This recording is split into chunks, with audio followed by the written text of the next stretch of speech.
Hello दोस्तों, स्वागत है आपका मेरे यूट्यूब चैनल परीक्षा प्लान में। तो कैसे हैं आप लोग? आई होप अच्छे होंगे। तो जैसा कि आप लोगों को पता है कि ईवीएस को मैं एनसीईआरटी के नोट्स बनाकर पढ़ा रही हूँ। क्लास थर्ड और फोर्थ मैंने कंप्लीट पढ़ा दिया है। आज क्लास फिफ्थ की मैं शुरुआत करने वाली हूँ और आज ही इसको कंप्लीट भी करवा दूंगी। ये हैंड रिटन नोट्स हैं और इसी तरीके के वो नोट्स भी थे, लेकिन मैंने उनको टाइप कर लिया था। अब समय कम होने के कारण ये जो क्लास फिफ्थ के नोट्स हैं इनको मैंने टाइप नहीं करवा पाया है, तो इन्हें सीधा मैं नोट्स से ही पढ़ा रही हूँ। तो चलिए आज के वीडियो को शुरू करते हैं। क्लास फिफ्थ जो पुरानी एनसीईआरटी की किताब है, यही जो पुरानी किताब है ये आपके एग्जाम के लिए महत्वपूर्ण है, तो इसी के मैंने नोट्स बनाए हैं और पूरा कंप्लीट नोट्स है और आपके एग्जाम के लिए बहुत ही ज़्यादा महत्वपूर्ण है। इसी तरीके का क्लास फोर्थ का नोट्स है, लेकिन उसे मैंने टाइप कर लिया है और उसे मैं कंप्लीट पढ़ा चुकी हूँ। और इसी तरीके का क्लास थर्ड का नोट्स था, उससे मैंने कंप्लीट पढ़ा दिया है। यदि आपने वीडियो नहीं देखी है तो आप देख सकते हैं। चलिए आज की वीडियो को शुरू करते हैं। क्लास फिफ्थ की बुक का पहला लेसन है कैसे पहचाना चींटी ने दोस्त को। तो चलिए वीडियो को शुरू करते हैं। वीडियो देखने के बाद यदि आपको अच्छा लगे, हेल्पफुल लगे तो वीडियो को लाइक और शेयर कीजिएगा और यदि आप चैनल पर नए हैं तो चैनल को सब्सक्राइब कर लीजिए। तो चलिए शुरू करते हैं। पहला लेसन है कैसे पहचाना चींटी ने दोस्त को। तो चींटियां चलते समय जमीन पर ऐसा रसायन यानी फेरोमोन्स छोड़ती हैं जिसे सूंघ कर पीछे आने वाली चींटियों को रास्ता मिल जाता है। तो इसीलिए आपने देखा होगा कि चींटियां एक कतार में चलती हैं, जैसे जहां से चींटियां आ रही हैं उसी के पीछे पीछे उसकी जो साथी चींटियां होती हैं वह आती हैं। वह इसीलिए आती हैं क्योंकि चींटियां जो हैं ऐसा रसायन छोड़ती जाती हैं जिससे पीछे आने वाली चींटियों को रास्ता मिल जाता है। आगे लिखा है मच्छर मनुष्य के शरीर की गंध, खासकर पैरों के तलवों की और शरीर की गर्मी से मनुष्य को ढूंढ लेता है। तो मनुष्य जो है, जो उसके शरीर की गंध होती है और जो पैरों के तलवों की गर्मी होती है, मच्छर उसी गर्मी से और उसकी गंध से मनुष्य को ढूंढ लेता है। आगे लिखा है रेशम का कीड़ा अपनी मादा को उसकी गंध से कई किलोमीटर दूर से ही पहचान लेता है। ये रेशम के कीड़े आप यहाँ पर देख सकते हैं। तो रेशम का कीड़ा कई किलोमीटर दूर से ही अपनी मादा को पहचान लेता है उसकी गंध से। मैंने बहुत ही शॉर्ट नोट्स बनाए हैं। इसी तरीके का क्लास फोर्थ का नोट्स है, इसी तरीके का क्लास थर्ड का नोट्स है। और मैंने आप लोगों से कहा भी था कि यदि आपको आवश्यकता हो तो आप लोग मुझे कमेंट कीजिएगा, ये पीडीएफ मैं आपको प्रोवाइड करवा दूंगी। चलिए आगे बढ़ते हैं। एक कुत्ता दूसरे कुत्ते के मल मूत्र की गंध से जान लेता है कि उसके इलाके में बाहर का कुत्ता आया था। तो जो कुत्ते होते हैं इन्हें मल मूत्र की गंध आती है और इसी से ये जान लेते हैं कि इनके इलाके में कोई बाहर का कुत्ता आया था।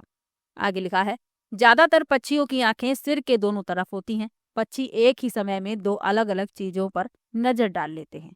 जब ये बिल्कुल सामने देखते हैं तब इनकी दोनों आंखें एक ही चीज पर होती हैं। तो पक्षियों की जो आंखें होती हैं आप इन चित्रों में देख सकते हैं, मैंने चित्र भी यहाँ पर लगा के रखे हैं। इनकी आंखें सिर के दोनों तरफ होती हैं। अब आप कहेंगे कि सभी पक्षियों की आंखें सिर के दोनों तरफ नहीं होती, तो उल्लू जो है उसकी आंखें बिल्कुल सामने होती हैं, लेकिन ज्यादातर पक्षियों की आंखें सिर के दोनों तरफ ही होती हैं। तो इनकी जो आंखों की पुतली है ये घूमती नहीं है, इसीलिए ये अपने सिर को बहुत अधिक हिलाते हैं। तो ये भी आपको याद रखना है। और जब ये बिल्कुल सामने देखते होते हैं तब इनकी दोनों आंखें एक ही चीज पर होती हैं। चलिए आगे बढ़ते हैं। कई पक्षी गर्दन बहुत ज्यादा हिलाते हैं क्योंकि पक्षियों की आंखों की पुतली घूम नहीं सकती, वे अपनी गर्दन घुमाकर ही आसपास देखते हैं। अब मनुष्य जो है ये अपनी आंखों को घुमा सकता है, अपनी आंखों की पुतली से इधर उधर करके देख सकता है, लेकिन पक्षी ऐसा नहीं कर पाते। इनकी जो आंखों की पुतली होती है वह घूम नहीं सकती है, इसीलिए ये अपनी गर्दन को अधिक हिलाते हैं। पक्षियों के कान दिखाई नहीं देते, उनके बाहरी कान छोटे छोटे छेद जैसे होते हैं जो पंखों से ढके होते हैं। तो इनके कान दिखाई नहीं देते हैं, इनके कान तो होते हैं यानी छोटे छोटे छिद्र होते हैं और ये पंखों से ढके होते हैं, इसलिए इनके कान दिखाई नहीं देते। आगे लिखा है चील, बाज और गिद्ध जैसे पक्षी मनुष्य से 4 गुना ज्यादा दूर से देख लेते हैं। जो चीज मनुष्य को 2 मीटर की दूरी से दिखाई पड़ती है वही चीज ये 8 मीटर की दूरी से देख लेते हैं। तो इन तीनों के नाम आपको याद रखने हैं, चील, बाज और गिद्ध। ये मनुष्य की तुलना में 4 गुना ज्यादा दूर से देख पाते हैं। तो ये आपको याद रखना है। ये सभी प्रश्न पूछे जा चुके हैं, ये सभी तथ्य आपके लिए इम्पोर्टेंट है, ये सभी पॉइंट आपके लिए इम्पोर्टेंट है। आगे लिखा है, रात में जागने वाले जानवर हर चीज को काली और सफेद ही देखते हैं, दिन में जागने वाले जानवर कुछ रंग ही देख पाते हैं। तो जो रात में जागते हैं जानवर, उन्हें हर चीज काली और सफेद ही दिखाई देती है, और जो दिन में जागते हैं वे भी कुछ रंग ही देख पाते हैं। आगे लिखा है, सांप के बाहरी कान नहीं होते, वे जमीन पर हुए कंपन को महसूस करते हैं। तो सांप के पास बाहरी कान नहीं होते हैं, ये जमीन पर जो कंपन होता है उसे महसूस करते हैं। कुछ जानवर तूफान या भूकंप आने से पहले अजीब हरकतें करने लगते हैं। जो जंगल में रहते हैं और जानवरों के इस व्यवहार को समझते हैं, वे जान लेते हैं कि भूकंप आने वाला है या कुछ अनहोनी होने वाली है। तो कुछ जानवर ऐसा अजीब तरीके का व्यवहार करने लगते हैं, और जो इनके संपर्क में होते हैं जो लोग, तो वो इनके व्यवहार को समझ लेते हैं, और ये उनको ये अंदाजा लग जाता है कि कोई अनहोनी होने वाली है। आगे लिखा है, सन 2004 में आए सुनामी से कुछ समय पहले जानवरों के अजीब व्यवहार और उनके द्वारा दी गई चेतावनी भरी आवाजों को अंडमान की एक खास आदिवासी जाति समझ गई थी। उन्होंने यह इलाका खाली कर दिया था। इस जाति के लोग सुनामी के कहर से अपनी जान बचा पाए। तो जब 2004 में सुनामी आई, तो इसी तरीके का व्यवहार जानवरों द्वारा प्रदर्शित किया गया। तो वहां की एक आदिवासी जाति थी, ये जानती थी कि ये जो जानवरों का अजीब व्यवहार है, ये किसी खतरे का संकेत है। तो उन्होंने यह इलाका खाली कर दिया। तो इस जाति के लोग सुनामी के कहर से अपनी जान उन जानवरों के कारण ही बचा पाए थे। आगे लिखा है, डॉल्फिन भी अलग अलग तरह की आवाजें निकालती है और एक दूसरे से बात करती है। वैज्ञानिकों का मानना है कि कई जानवरों की अपनी पूरी भाषा है। तो जो डॉल्फिन होती है, ये भी अलग अलग तरीके की आवाज निकालती है, और वैज्ञानिक ऐसा मानते हैं कि कई जानवरों की अपनी पूरी भाषा होती है, और वो आपस में एक दूसरे से उसी भाषा में संपर्क करते हैं। आगे लिखा है, बहुत से जंतु किसी खास मौसम में लंबी गहरी नींद में चले जाते हैं और कई महीनों तक दिखाई नहीं देते। जैसे छिपकली सर्दियों के मौसम में अचानक ही गुम हो जाती है। तो सर्दियों के मौसम में आपको छिपकली नहीं दिखाई देगी, क्योंकि ये अनियतापी जीव है। ये अपने शरीर के टेम्परेचर को मेंटेन नहीं कर पाती है सर्दियों के मौसम में, तो इसीलिए ये गहरी नींद में चली जाती है। फिर जब गर्मियों का मौसम आता है, तब फिर से छिपकलियां दिखाई देती हैं। चलिए आगे बढ़ते हैं। इसी लेसन में एक बहुत ही अच्छा टॉपिक है स्लॉथ, और स्लॉथ से संबंधित प्रश्न पूछा जाता है। जिस तरीके से हाथी से संबंधित प्रश्न पूछे गए हैं, चींटियों से संबंधित प्रश्न पूछे जाते हैं, मधुमक्खियों से संबंधित प्रश्न पूछे जाते हैं, उसी तरीके से स्लॉथ भी इम्पोर्टेंट है। तो ये भालू जैसे दिखते हैं, पर ये भालू नहीं है, ये तो स्लॉथ हैं। ये दिखते भालू जैसे हैं। ये दिन के करीब 17 घंटे पेड़ों से उल्टे लटक कर सोते हैं। यानी दिन में 24 घंटे होते हैं और उसमें से 17 घंटे ये पेड़ से उल्टे लटके रहते हैं और सोते रहते हैं। इतने आलसी होते हैं ये जिस पेड़ पर रहते हैं उसी के पत्ते खाते हैं, इसलिए इन्हें कहीं और जाने की जरूरत नहीं पड़ती। अब जिस पेड़ पर लटके हैं उसी के पत्ते खाते रहते हैं, क्योंकि इनमें इतना आलस है। ये नीचे उतरकर किसी और पेड़ के पत्ते नहीं खा सकते आलस की वजह से, तो ये उसी के पत्ते खाते रहते हैं। जब ये अपने पेड़ के सारे पत्ते खा लेते हैं, तभी वे पास के पेड़ पर जाते हैं। अब जब खा खा कर पेड़ के सारे पत्ते समाप्त कर देते हैं, तब इन्हें लगता है कि अब किसी और पेड़ पर जाना चाहिए, क्योंकि खाने के लिए अब कुछ बचा नहीं है। तब ये अपने सबसे पास वाले पेड़ पे चले जाते हैं।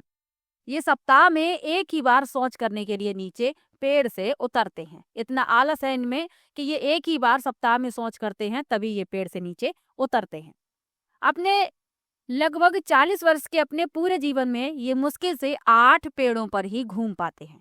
तो इनका 40 वर्ष का जीवन है, जिसमें सिर्फ ये 8 पेड़ों पर ही घूम पाते हैं। तो सबसे आलसी होता है स्लॉथ। भालू जैसा दिखता है पर भालू नहीं होता है। 24 घंटे में से 17 घंटे ये पेड़ से उल्टा लटक कर सोता है। जिस पेड़ पर लटकता है उसी की पत्तियां खाता रहता है, और सप्ताह में एक ही बार शौच करने के लिए पेड़ से नीचे उतरता है, और अपने 40 वर्ष के पूरे जीवन में ये मुश्किल से 8 पेड़ों पर ही घूम पाता है। चलिए आगे बढ़ते हैं। अगला टॉपिक है बाघ। तो बाघ अंधेरे में मनुष्य से 6 गुना बेहतर देख पाते हैं। बाघ की मूछें हवा में हुए कंपन को भांप लेती हैं और उसे शिकार की बिल्कुल सही स्थिति का पता चल जाता है। तो इसकी जो मूछें होती हैं, ये हवा में हुए कंपन को भांप लेती हैं और ये पता कर लेता है कि शिकार कहाँ पर है। इससे इन्हें अंधेरे में रास्ता ढूंढने में भी मदद मिलती है। किससे मदद मिलती है? मूंछों से। इसे अपनी मूंछों से अंधेरे में रास्ता ढूंढने में भी मदद मिलती है। बाघ मौके के अनुसार अपनी आवाज बदलता रहता है।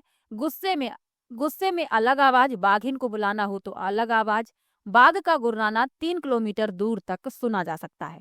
तो इसका जो गुर्राना है ये 3 किलोमीटर दूर तक सुना जा सकता है, ये आपको याद रखना है।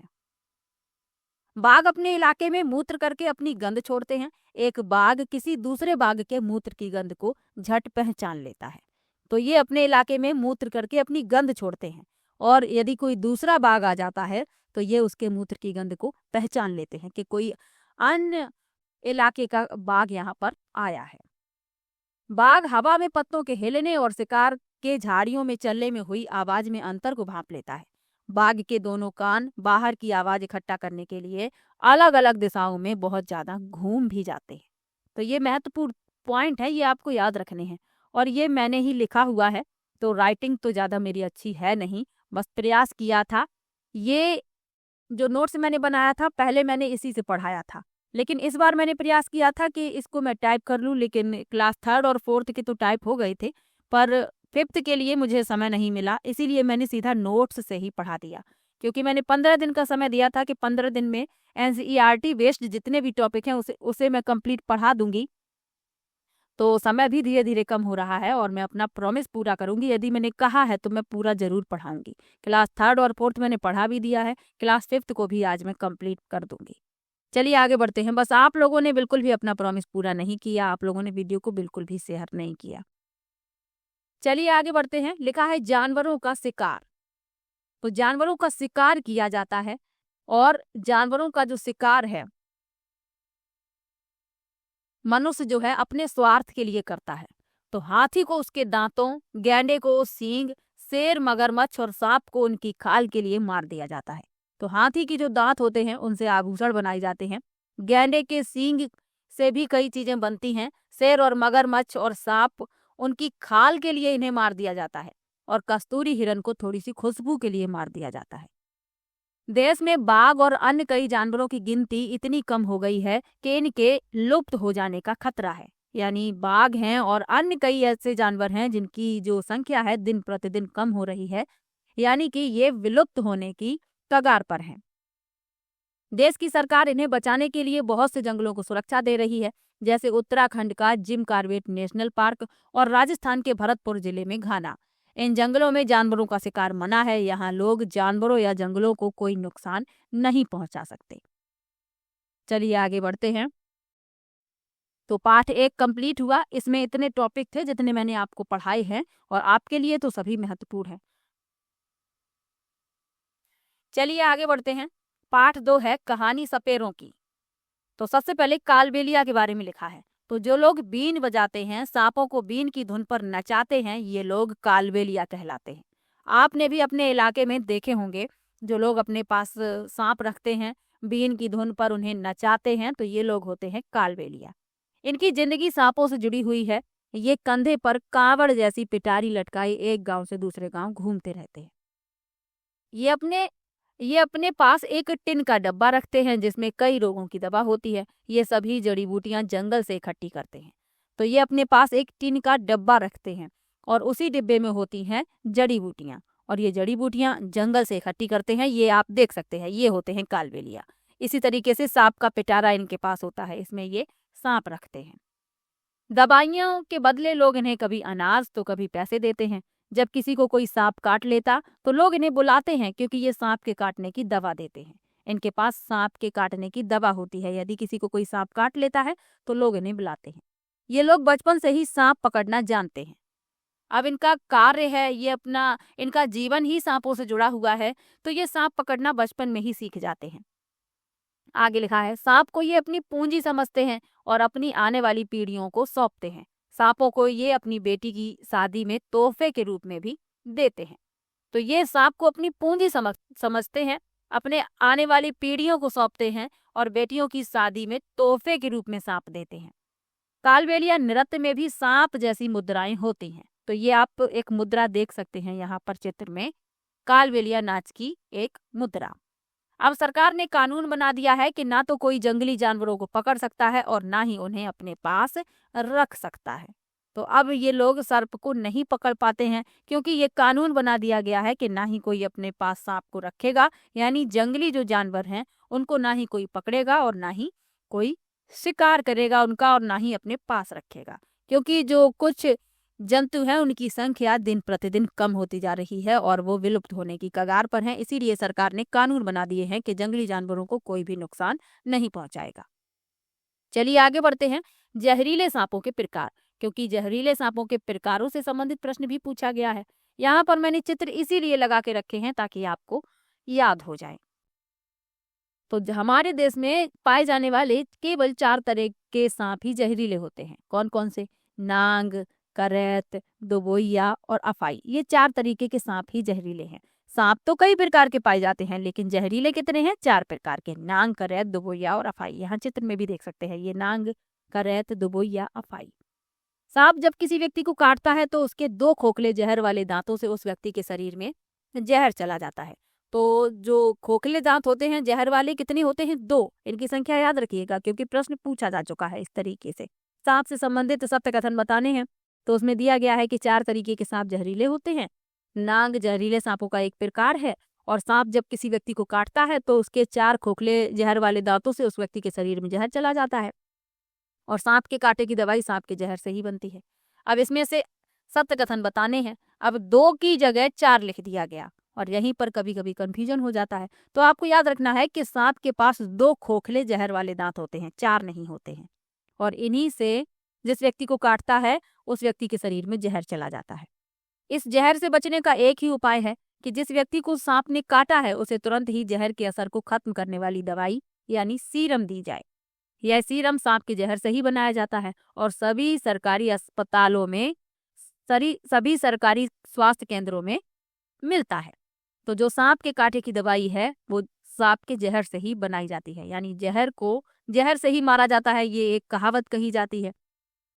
तो सांप के कांटे की दवाई सांप के जहर से ही बनती है और इसे कहा जाता है सीरम और सभी सरकारी स्वास्थ्य केंद्रों में ये दवाई मिलती है। चलिए आगे बढ़ते हैं। लिखा है नांग गुम्फन। तो ये डिजाइन रंगोली, कढ़ाई और दीवारों को सजाने के लिए सौराष्ट्र, गुजरात और दक्षिण भारत में प्रयोग किए जाते हैं। तो ये जो डिजाइन है ये सौराष्ट्र, गुजरात और दक्षिण भारत में प्रयोग किए जाते हैं। ये होता है नांग गुम्फन।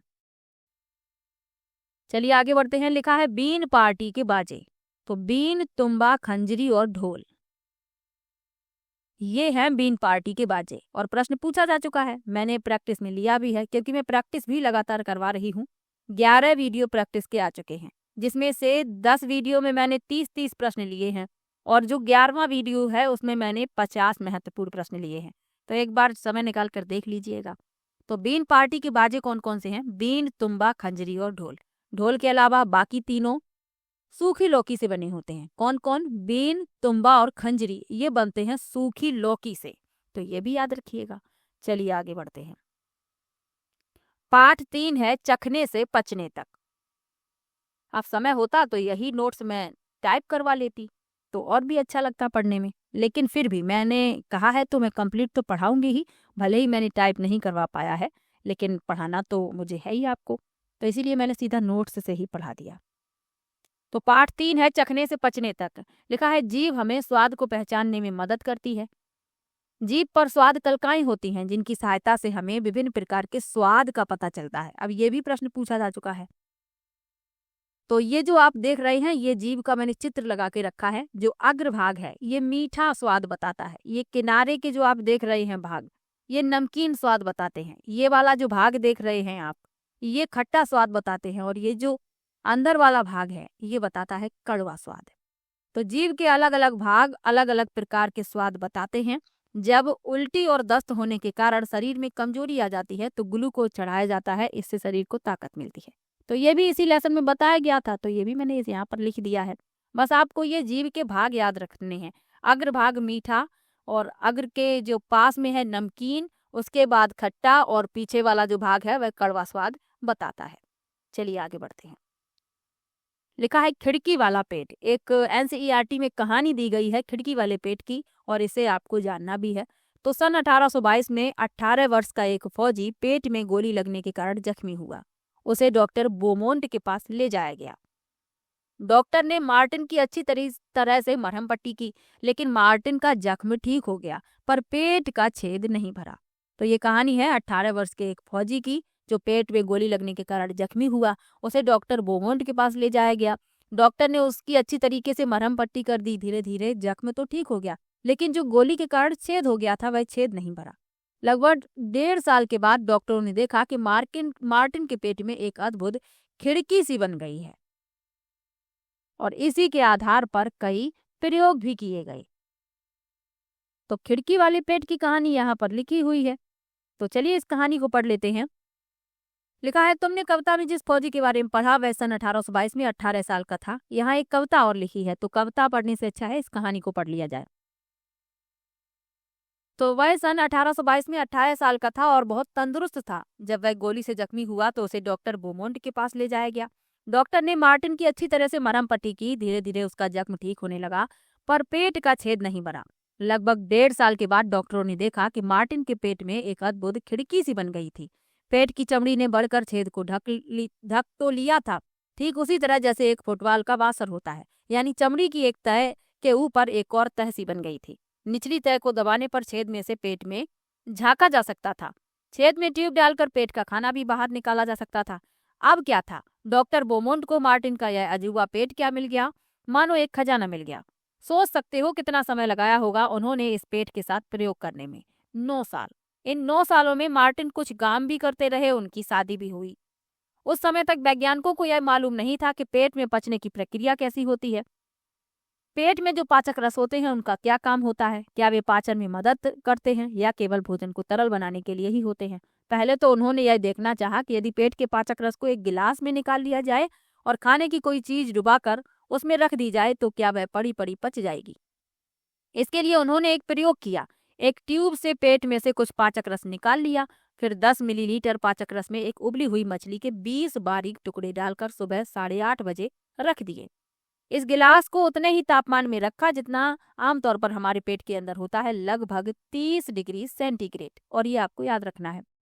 दोपहर की 2 बजे तक उन्होंने देखा कि मछली के सब टुकड़े पूरी तरह घुल चुके थे। फिर उन्होंने इसी तरह कुछ और भोजन पेट के पाचक रस में रखा और वही मार्टिन को खिलाया, यानी वही भोजन उसे खिलाया गया और वही पेट के पाचक रस में रखा गया। इस तरीके की खिड़की बन गई थी उसके पेट में, आप देख सकते हैं चित्र में। अलग अलग भोजन पचने में कितनी देर लगी उसकी तालिका बना ली। डॉक्टर बोमोंट की तालिका देखो तो कच्चा दूध पेट में लगे 2 घंटे 15 मिनट और गिलास में लगे 4 घंटे 45 मिनट। उबला हुआ दूध पेट में पचने में लगे 2 घंटे और गिलास के पाचक रस में लगे 4 घंटे 15 मिनट। पूरी तरह उबला अंडा 3 घंटे 30 मिनट लिया पेट में, लेकिन गिलास के पाचक रस में 8 घंटे लगे। कम उबला हुआ अंडा 3 घंटे में पच गया और गिलास के पाचक रस में 6 घंटे 30 मिनट में पचा। कच्चा अंडा फेंटा हुआ 2 घंटे में पच गया, लेकिन गिलास के पाचक रस में 4 घंटे 15 मिनट लिए, और कच्चा अंडा 1 घंटे 30 मिनट में पचा, लेकिन गिलास के पाचक रस में 4 घंटे लिए। कहो अब क्या सोचते हो, कुछ फायदा इस पेट का? डॉक्टर बोमोंट ने मार्टिन के खिड़की वाले पेट के सहारे पाचन के कई रहस्य खोले। उन्होंने तालिका से देखा कि पेट में खाना जल्दी पचता है। क्या तुम भी यह देख पाए? बिल्कुल देख पाए। पेट में खाना जल्दी पचा और गिलास के पाचक रस में ज्यादा समय लिया। जल्दी पचाने के लिए हमारा पेट खाने को खूब घुमाता हिलाता है। वे यह भी देख पाए कि जब मार्टिन दुखी या परेशान होता तो उसका खाना ठीक से नहीं पचता। यही नहीं, उन्होंने बताया कि हमारे पेट का पाचक रस एसिड यानी अम्ल की तरह होता है। क्या तुमने किसी को कहते हुए सुना है कि पेट में एसिडिटी हो गई, खासकर जब वह ठीक से खाना नहीं खाया हो या पचाया हो? उनकी वैज्ञानिक खोज को दुनिया के सभी वैज्ञानिकों ने सराहा। फिर कितने ही अन्य प्रयोग दुनिया के कोने कोने में किए गए। क्या कहा तुमने, पेट में गोली मारकर? नहीं भाई, बाद में होने वाले ये प्रयोग किसी के पेट में गोली मारकर नहीं किए गए। ये प्रयोग दूसरे वैज्ञानिकों ने मशीनों की सहायता से किए। तो कहो कैसी लगी मार्टिन के पेट और तुम्हारे पेट की कहानी? तो ये खिड़की वाले पेट की कहानी थी जो आपको सुनाना जरूरी था, इसीलिए मैंने इस बुक से ही आपको पढ़ा दिया। इसी बुक के नोट्स हैं, ये पुरानी वाली बुक है। चलिए आगे बढ़ते हैं। अगला लेसन है पाठ 4, खाए आम 12 महीने।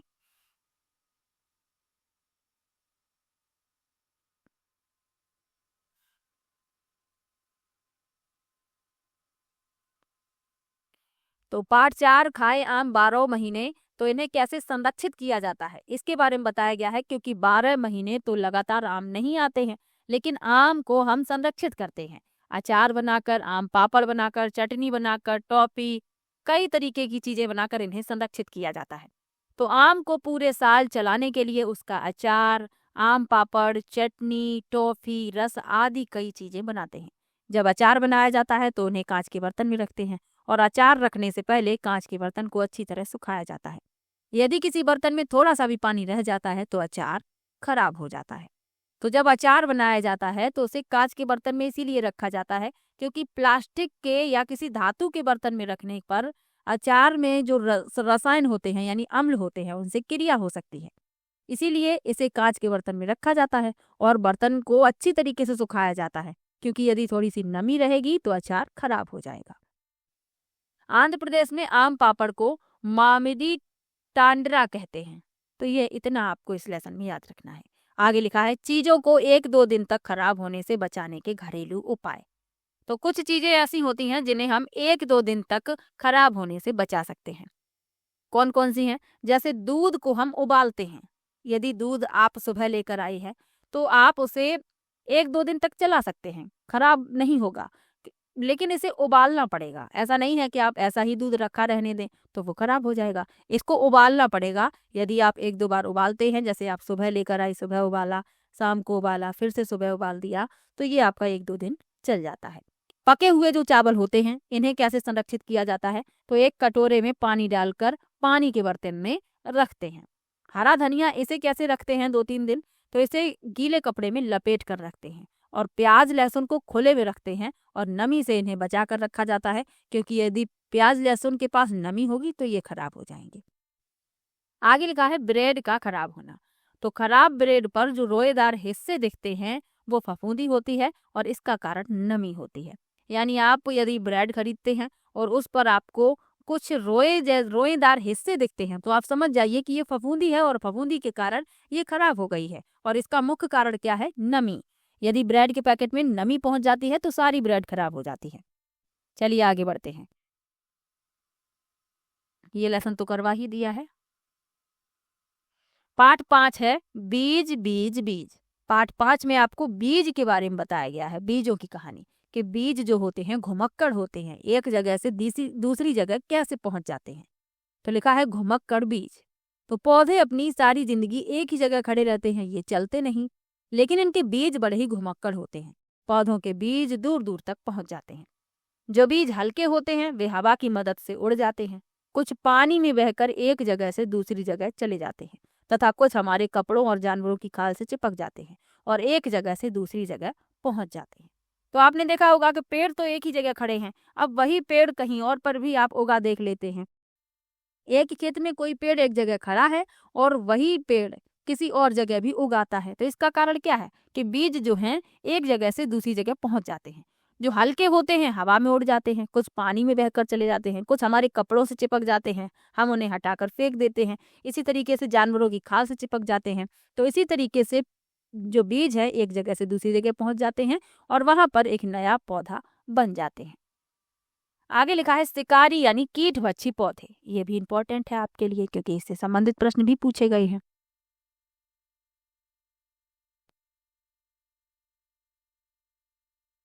तो कुछ ऐसे पौधे भी होते हैं जो चूहों, मेढकों, कीड़े मकोड़ों और छोटे जीवों का शिकार करते हैं। इन्हें नीपेंथिस यानी घटपर्डी जो है वह सबसे ज्यादा महत्वपूर्ण है और मशहूर भी है। क्योंकि महत्वपूर्ण क्यों है? क्योंकि इससे संबंधित प्रश्न पूछा जा चुका है। तो नीपेंथिस जिसे कहते हैं घटपर्डी, तो ये सबसे ज्यादा मशहूर है। ये छोटे कीड़े मकोड़ों को फंसा कर खा जाता है, जैसे चूहे हैं, मेढक हैं और जो छोटे जीव होते हैं उनका शिकार करता है। यह ऑस्ट्रेलिया, इंडोनेशिया और भारत में मेघालय राज्य में पाया जाता है। अब यहाँ पर मैंने अलग से इसे क्यों लिखा है? क्योंकि ये प्रश्न पूछा गया है कि जो कीटभक्षी पौधा है नीपेंथिस यानी कि घटपर्डी जिसे कहते हैं, ये भारत के किस राज्य में पाया जाता है? तो ये मेघालय में पाया जाता है। इसका आकार लंबे घड़े जैसा होता है जिसके ऊपर पत्ती का ढक्कन लगा होता है। घड़े से खास तरह की खुशबू निकलती है जिसकी वजह से कीड़े खींचे चले जाते हैं। तो यहाँ पर आप इसको ये देख सकते हैं। ये लंबे घड़े जैसा होता है, ऊपर पत्ती का ढक्कन लगा होता है और इसमें आती है खास तरीके की खुशबू, जिसकी वजह से कीड़े मकोड़े खींचे चले जाते हैं और ये फंसा लेता है उन्हें अंदर, खा लेता है। पौधे के ऊपर पहुंचते ही कीड़े अंदर फंस जाते हैं और बाहर निकल नहीं पाते। अन्य कीट बच्ची पौधे भी हैं। कौन कौन से हैं? पिचर प्लांट है, वीनस फ्लाइट रैप है, ब्लैडर वर्ड है, सनड्यू है, कोबरा लिली है, बटर वर्ड्स है, सारासीनिया है। ये सभी कीट बच्ची पौधे हैं। इनके नाम याद रखिए क्योंकि पूछ लिया जाता है। यहाँ पर मैंने चित्र भी लगाई है। चलिए आगे बढ़ते हैं। वेलक्रो। वेलक्रो क्या है? बहुत अच्छी तरीके से आप परिचित हैं वेलक्रो से। तो सन 1948 में जॉर्ज मेस्ट्रल ने वेलक्रो बनाया। वेलक्रो से दो सतह चिपक जाती हैं और खुलने पर चर चर की आवाज आती है। वेलक्रो वही है जो आपके सैंडल में, जो आपके बैग में, जो आपके पट्टे में, इसके अलावा और भी कई सारी चीजें होती हैं, इनमें इसका प्रयोग किया जाता है। इसमें दो सतह आपस में चिपकती हैं और खुलने पर चर चर की आवाज आती है। इसका प्रयोग बस्ते, कपड़े, जूते, पट्टे आदि में किया जाता है। चलिए आगे बढ़ते हैं। लिखा है कौन कहाँ से आया। तो ये एक पोएम दी गई है एनसीईआरटी में और उसी से ये सभी प्रश्न बनते हैं। तो कौन कहाँ से आया यानी कि सब्जियां, फल ये कहाँ से आए हैं भारत में, इसके बारे में उस पोएम में बताया गया है।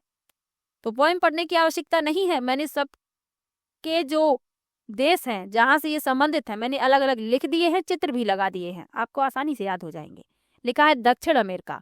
तो दक्षिण अमेरिका से आई है हरी मिर्च, आलू, अमरूद, टमाटर, मूंगफली। ये कहाँ से आए हैं? दक्षिण अमेरिका से। तो हरी मिर्च से संबंधित प्रश्न तो कई बार पूछा गया कि हरी मिर्च जो है किस देश से आई है? दक्षिण अमेरिका से आई है। अफ्रीका से आई है भिंडी और कॉफी। यूरोप से आया है बंद गोभी और मटर। यही मटर जो सर्दियों में आप रोज डेली खाते हैं। क्या बनाना है? मटर। क्या बनाना है? मटर आलू। तो ये मटर जो है यूरोप से आया है। और चीन से क्या आया है? सोयाबीन। सोयाबीन की जो बड़ी आती हैं इसी सोयाबीन से बनती है। तो इसका संबंध है चीन से। और भारत में पैदा होने वाली सब्जियां और फल कौन कौन से हैं? तो बैंगन है, मूली है, सेम है, करेला है, पालक है, परवल, टिंडा, मेथी। ये सभी कहाँ के हैं? ये भारत के हैं। आम, संतरा, बेर, केला ये भारत की पैदाइश हैं, यानी देसी हैं, ये भारत में ही पैदा हुए हैं। तो इनके नाम भी याद रखिए। और चाय जो है ये भी भारत की ही है, लेकिन इसका संबंध असम राज्य से है, ये आप याद रखिएगा। चलिए आगे बढ़ते हैं। पाठ 6 है बूंद बूंद दरिया दरिया।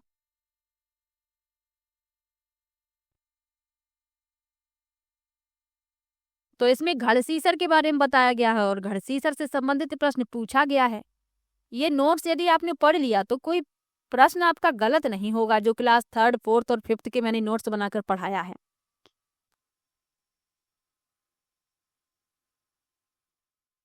तो लिखा है जैसलमेर के राजा घड़सी ने लगभग 650 वर्ष पहले लोगों के साथ मिलकर घड़सीसर को बनवाया था।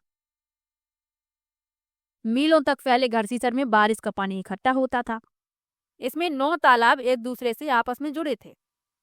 जब पहला तालाब भर जाता तो पानी बहकर नीचे वाले तालाब में चला जाता। जब वह भी भर जाता तो पानी उसके नीचे वाले तालाब में चला जाता। इसी क्रम से पानी नीचे वाले तालाब तक पहुंच जाता। तो 9 तालाब आपस में जुड़े हुए थे। यहाँ आप चित्र में देख भी सकते हैं घड़सीसर। घड़सीसर के दोनों तरफ पक्के घाट, सजे हुए बरामदे, कमरे, बड़े हॉल हुआ करते थे। यहाँ आप देख सकते हैं। आज के समय में घड़सीसर उजड़ सा गया है। 9 तालाबों के रास्ते में मकान और कॉलोनियां बना दी गई हैं। यहाँ इकट्ठा होने वाला पानी अब तालाब की तरफ न जाकर बेकार बह जाता है। चलिए आगे बढ़ते हैं। बावड़ी। बावड़ी से संबंधित प्रश्न भी पूछा गया है। मैंने वही टॉपिक लिखे हैं जो आपके लिए बहुत महत्वपूर्ण है। तो बावड़ियों को सीढ़ीदार कुआं भी कहते हैं। इसमें सीढ़ियां जमीन के नीचे कई मंजिल तक जाती हैं। पानी ऊपर से खींचने के बजाय लोग खुद पानी तक पहुंच सकते थे। तो ये आप देख सकते हैं, नीचे पानी है, ये सीढ़ियां हैं, लोग आसानी से पानी तक पहुंच जाते थे। उन्हें पानी ऊपर खींचने की आवश्यकता नहीं पड़ती थी। पुराने जमाने में लोग काफिले बनाकर लंबे सफर करते थे। लोगों का मानना था कि प्यासे यात्रियों को पानी पिलाना बहुत अच्छा काम है, इसीलिए ये सुंदर बावड़ियां बनवाई गई थी। तो पुराने जमाने में लोग काफिले बनाकर लंबे सफर करते थे। उनकी यात्रा में कई दिनों का समय लगता था। तो ये बावड़ियां उन्हीं लोगों के लिए बनाई गई थी। लोग स्वयं पानी तक पहुंच जाते थे, पानी पीते थे, क्योंकि लोग ये मानते थे कि प्यासे लोगों को पानी पिलाना बहुत ही अच्छा काम है, पुण्य का काम है। तो इसीलिए ये सुंदर बावड़ियां बनाई गई थी। 1986 में जोधपुर और आसपास के इलाकों में जब सूखा पड़ा था, तब इन बावड़ियों को याद किया गया। कुछ साल में पानी की समस्या कम हुई तो बावड़ियों को भुला दिया गया। ये तो मनुष्य का स्वभाव ही है, स्वार्थी होता है मनुष्य। जब उसका स्वार्थ होता है, जब उसे उस चीज की याद आती है जिसकी उसे जरूरत होती है, लेकिन जब उसका काम निकल जाता है तो फिर उन सभी वस्तुओं को, उन सभी जरूरत वाली चीजों को भुला दिया जाता है। ऐसे ही बावड़ियों के साथ हुआ। जब समस्या आई तब इनको याद किया गया, लेकिन जब पानी की समस्या खत्म हुई तो बावड़ियों को भुला दिया गया। चलिए आगे बढ़ते हैं। लिखा है अल्बिरूनी। यहाँ आप चित्र में अल्बिरूनी को देख सकते हैं। तो लगभग 1000 से भी ज्यादा साल पहले अल्बिरूनी भारत आए थे। अल्बिरूनी जिस देश से आए थे, आज उसे उज्बेकिस्तान कहते हैं। तो ये भी आपको इनके बारे में याद रखना है। अल्बिरूनी ने बहुत ही बारीकी से चीजों और जगहों को देखा और उनके बारे में लिखा। अल्बिरूनी ने उस समय के तालाबों के बारे में भी लिखा। अल्बिरूनी द्वारा लिखित प्रसिद्ध पुस्तक का नाम किताब उल हिंद है। यह अरबी भाषा में लिखी गई है। तो ये भी पूछा गया है। चलिए आगे बढ़ते हैं। लिखा है तरुण भारत संघ। मोस्ट इम्पोर्टेंट टॉपिक है। ये सभी जितने भी टॉपिक हैं आपके लिए बहुत इंपॉर्टेंट है और इसीलिए मैंने पुरानी किताब के नोट्स बनाए हैं। तो तरुण भारत संघ राजस्थान में स्थित एक गैर लाभकारी पर्यावरण संगठन है। इस संघ की स्थापना 1975 में हुई। तरुण भारत का संबंध जल संरक्षण से है। नदियों को पुनर्जीवित करने, वर्षा जल संचयन, जल संसाधनों की रक्षा, पुरानी झीलों के पुनर्निर्माण, जल संरक्षण की दिशा में तरुण भारत संघ ने कार्य किए। तो इसका संबंध जल संरक्षण से है, ये आपको याद रखना है। ये चित्र आप देख लीजिए, दड़की माई का ये चित्र है। इनके बारे में नीचे लिखा है। दड़की माई जो राजस्थान के अलवर जिले की रहने वाली हैं, इनके गांव में पानी की समस्या थी। गर्मियों में कुएं सूख जाते थे तो गांव छोड़ना पड़ता था। तरुण भारत संघ की मदद से दड़की माई और अन्य लोगों ने मिलकर तालाब बना लिया और पानी की समस्या हल हो गई। तरुण भारत संघ के वर्तमान अध्यक्ष श्री राजेंद्र सिंह हैं, जिन्हें भारत का जल पुरुष कहा जाता है। तो ये भी आपको याद रखना है। प्रश्न पूछ लिया जाता है कि भारत का जल पुरुष किसे कहा जाता है, तो राजेंद्र सिंह को कहा जाता है। चलिए आगे बढ़ते हैं। पाठ 7 है पानी के प्रयोग। तो इसमें पानी के प्रयोग बताए गए हैं और इससे संबंधित प्रश्न भी पूछे जाते हैं। ऐसा नहीं है कि ये टॉपिक महत्वपूर्ण नहीं है, बल्कि ये भी महत्वपूर्ण है क्योंकि इससे संबंधित प्रश्न पूछे गए हैं। तो मृत सागर दुनिया का सबसे नमकीन सागर है। इसके 1 लीटर पानी में 300 ग्राम नमक है। मृत सागर में हम ऐसे तैर सकते हैं जैसे आराम से लेटे हों। तो ये भी प्रश्न पूछ लिया जाता है कि यदि कोई तैरना ना भी जानता हो तो भी वो मृत सागर में डूबेगा नहीं, क्योंकि इस मृत सागर के 1 लीटर पानी में 300 ग्राम नमक है और नमकीन होने के कारण इसका घनत्व अधिक है। इसीलिए इसमें आप आसानी से तैर सकते हैं। चलिए आगे बढ़ते हैं। नींबू और अंडे का नमकीन पानी में तैरना। तो नींबू साधारण पानी में डूब जाता है लेकिन नमकीन पानी में तैरता है, क्योंकि खारे पानी का घनत्व साधारण जल से अधिक होता है। इसी तरह अंडा नमकीन पानी में तैरता है और साधारण पानी में डूब जाता है। तो अंडा भी नमकीन पानी में तैरता रहता है लेकिन साधारण पानी में डूब जाता है। तो ये प्रयोग याद रखने हैं आपको, प्रश्न पूछ लिए जाते हैं। चलिए आगे बढ़ते हैं। लोहे की कील का पानी में डूबना और कटोरी का तैरना। ये भी एक कारण है कि लोहे की जो कील होती है वह पानी में डूब जाती है, लेकिन जो कटोरी होती है वह तैरती है। तो लोहे की कील पानी में डूब जाती है जबकि कटोरी पानी में तैरती है। इसका कारण है कि लोहे की कील द्वारा हटाए गए पानी का भार उसके भार से कम होता है, इसीलिए कील डूब जाती है, जबकि कटोरी द्वारा हटाए गए पानी का भार उसके वजन के बराबर होता है, इसीलिए कटोरी तैरती है। तो ये प्रयोग भी याद रखिएगा, इनसे संबंधित प्रश्न पूछे गए हैं। दांडी यात्रा के बारे में भी इसी लेसन में आपको बताया गया है। तो सन 1930 में गांधी जी ने लोगों के साथ मिलकर अहमदाबाद से दांडी के समुद्र तट तक एक लंबी यात्रा की और नमक कानून को तोड़ा, क्योंकि अंग्रेजों ने आम लोगों के नमक बनाने पर रोक लगाई थी और नमक पर भारी टैक्स भी लगा दिया गया था। इसीलिए ये दांडी यात्रा की गई थी। पाठ 8 है मच्छरों की दावत। तो इसमें मलेरिया के बारे में बताया गया है। तो मलेरिया मादा मच्छर एनाफिलीज से फैलता है। खून की जांच द्वारा मलेरिया का पता लगाया जाता है। मलेरिया प्रोटोजोआ प्लाज्मोडियम के कारण होता है, तो ये आपको याद रखना है। मलेरिया की जो दवाई है, तो मलेरिया की दवाई बहुत पुराने समय से सिनकोना पेड़ की छाल से बनाई जाती है। पहले लोग छाल को उबालकर और छानकर ही इस्तेमाल करते थे, लेकिन अब छाल से दवाई बनाई जाती है। तो पहले लोग जो थे ये इसे उबाल कर इस्तेमाल कर लिया करते थे, लेकिन अब इसकी दवाई बनाई जाती है। तो प्रश्न पूछ लिया जाता है कि मलेरिया की दवाई किस पेड़ की छाल से बनाई जाती है, तो सिनकोना पेड़ की छाल से। आगे बढ़ते हैं रोनाल्ड रॉस। तो रोनाल्ड रॉस के बारे में भी याद रखना है। रोनाल्ड रॉस ने मच्छर के पेट में ताक झांक की और यह बताया कि मलेरिया मच्छर से फैलता है। रोनाल्ड रॉस को दिसंबर 1902 में चिकित्सा के क्षेत्र में नोबेल पुरस्कार मिला था, तो ये भी आपको याद रखना है। मच्छरों के बच्चे, तो मच्छरों के छोटे बच्चे दिखने में मच्छर जैसे बिल्कुल नहीं होते। ये पतले पतले छोटे भूरे रंग के कीड़े जैसे दिखते हैं, इन्हें लार्वा कहते हैं। मच्छर साफ पानी में अंडे देते हैं, तो इसीलिए कहा जाता है कि पानी जो है कहीं पर रुका नहीं रहना चाहिए, क्योंकि मच्छर उसमें अंडे देते हैं और इससे मच्छरों की संख्या बढ़ती है, जो मनुष्य के लिए नुकसानदेह है। चलिए आगे बढ़ते हैं। एनीमिया के बारे में बताया गया है। एनीमिया जो है, जब खून में हीमोग्लोबिन या आयरन की कमी हो जाती है तो अनीमिया हो जाता है। गुड़, आंवला और हरी पत्तेदार सब्जियां खाने से आयरन की कमी को पूरा किया जा सकता है, क्योंकि इनमें पर्याप्त मात्रा में आयरन होता है। तो यदि किसी को एनीमिया है यानी खून की कमी है, तो डॉक्टर उसे सलाह देते हैं कि वह पालक खाए, गुड़ खाए, आंवला खाए, क्योंकि इनमें पर्याप्त मात्रा में आयरन होता है। चलिए आगे बढ़ते हैं। अगला लेसन है डायरी कमर सीधी ऊपर चढ़ो। तो Nehru institute of mountaineering Uttarkashi में स्थित है। इसकी स्थापना 14 नवंबर 1965 में की गई थी। यहाँ पर एडवेंचर कोर्स और माउंटेनियरिंग कोर्स कराए जाते हैं। तो ये आपको याद रखना है कि ये उत्तरकाशी में स्थित है। अब इसी में आपको ग्रुप लीडर की जिम्मेदारियां बताई गई हैं। तो ये जो ग्रुप लीडर की जिम्मेदारियां हैं, इनसे संबंधित प्रश्न पूछे भी गए हैं। तो आपको क्या याद रखना है? पूरे ग्रुप के आगे बढ़ जाने पर ही आगे बढ़ना। यानी कि जो ग्रुप लीडर होता है, माउंटेनियरिंग के बारे में बताया गया है, जो ग्रुप लीडर होता है वह पीछे चलता है, ग्रुप आगे चलता है।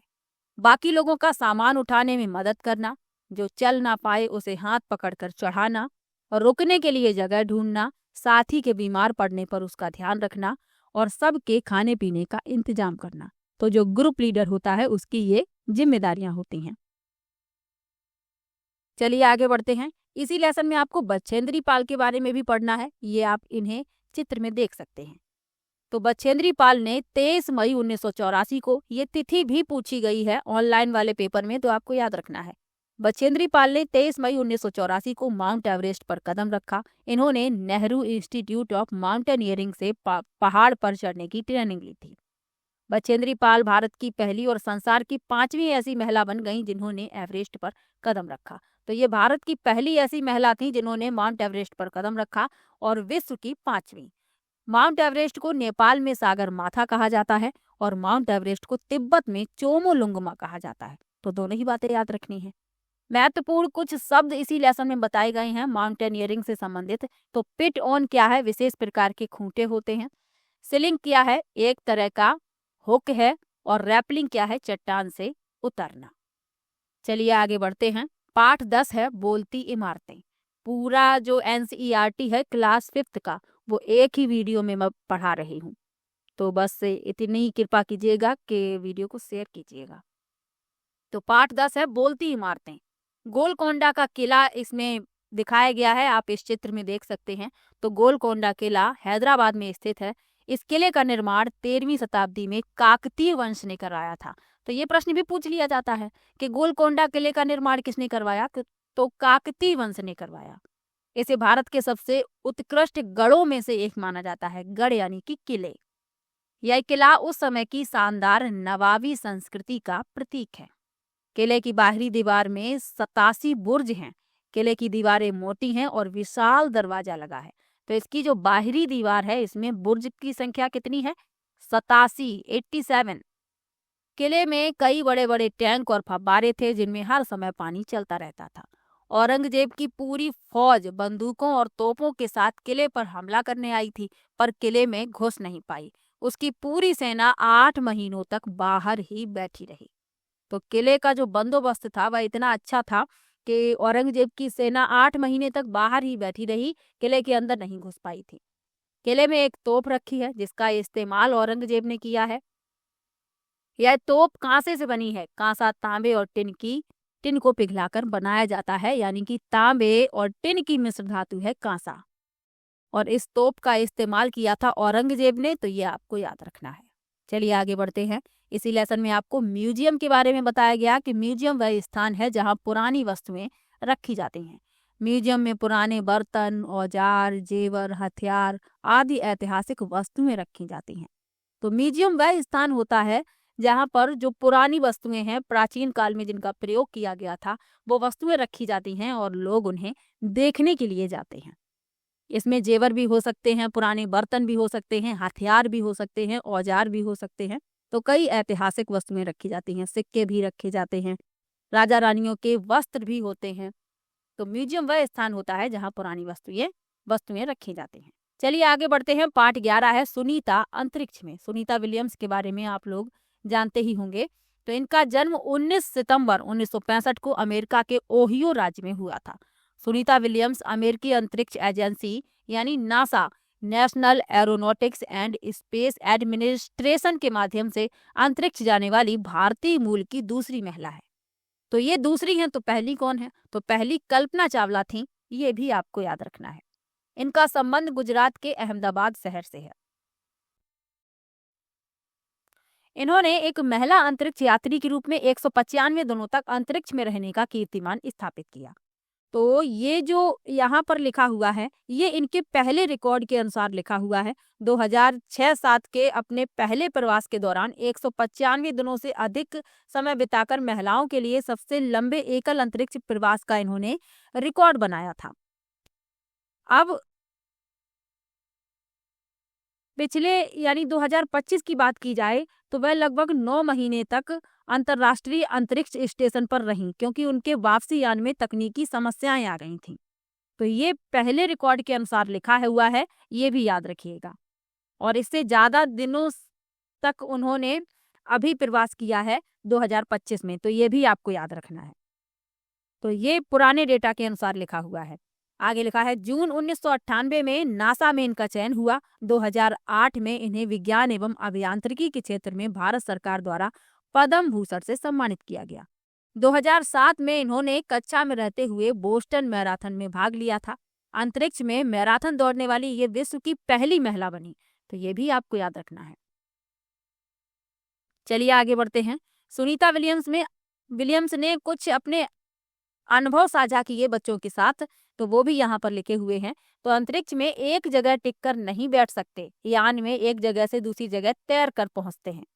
पानी भी एक जगह नहीं टिका रहता, वह बुलबुलों के रूप में उड़ता फिरता। खाने के पैकेट भी उड़ते रहते। ये सुनीता विलियम्स के अनुभव हैं। अंतरिक्ष में कंघी करने की जरूरत नहीं पड़ती, क्योंकि बाल हमेशा खड़े ही रहते, क्योंकि वहां पर आप देखते हैं कि गुरुत्वाकर्षण नहीं है अंतरिक्ष में, इसीलिए वहां पर पानी भी नहीं एक जगह टिका रहता है, बुलबुलों के रूप में रहता है और बाल भी खड़े रहते हैं। चलिए आगे बढ़ते हैं।